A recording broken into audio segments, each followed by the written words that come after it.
Hello everyone, good morning সবাইকে। কেমন আছো তোমরা সবাই? আশা করছি তোমরা সবাই ভালো আছো, আমরা সবাই ভালো আছি। তো সকাল সকাল মিমোর জন্য আমি ম্যাগি করেছিলাম, তো ও পুরো ম্যাগিটা না খেয়ে পড়তে চলে গেছে। আর বাইরে আজকে খুব কুয়াশা পড়েছে। তোমাদের ওখানে কি এরকম কুয়াশা পড়েছে?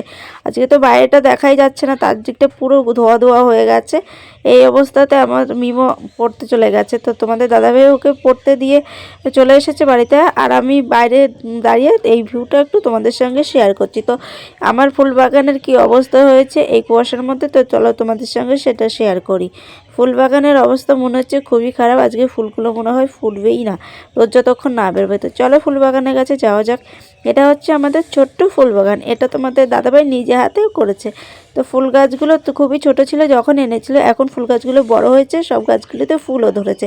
তো দেখতে খুবই সুন্দর লাগছে। আর তোমাদের কেমন লাগছে বাগানটা আমাদের একটু জানিও।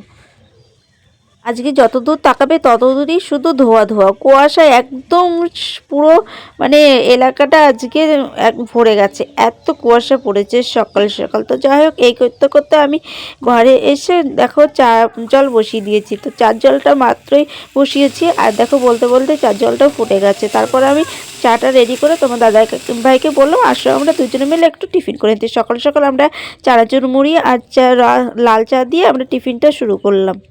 তারপরে লাল চা খাওয়া হয়ে যাওয়ার পরে তারপর দেখো আমি রান্নাবান্না করেছি। আজকে করেছি ভেতর শাক করেছি, আর রুই মাছের মাথা দিয়ে এই যে বাঁধাকপিটা করেছি, সঙ্গে করেছি আলু ভাজা, বেগুন ভাজা। আলু ভাজাটা আমাদের বাড়িতে প্রত্যেক দিনই করতে হয়। গোল গোল করে আলু ভাজা না করলে আমাদের মিমো বাবুর আবার ভাতটা মুখে ওঠে না, কারণ কি ও কোনো ঝাল টাল খেতে পছন্দ করে না। ও শুধু আলু ভাজা, ডিম সিদ্ধ, মাছ ভাজা এগুলো দিয়েই ভাত খায়। আর এদিকে দেখো আমি একটা মাছের ঝাল করেছি, এর মধ্যে দিয়েছি পেঁয়াজ কলি, টমেটো, আলু, আর এর মধ্যে আছে বাটা মাছ আছে আর কাতলা মাছ আছে।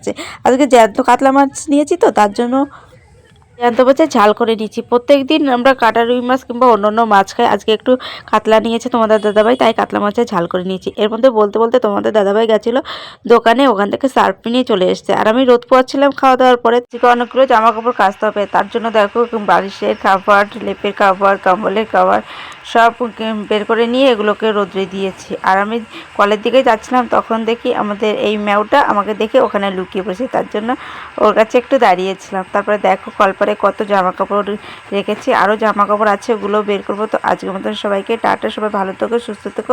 আর আমি জামা কাপড় কাচি।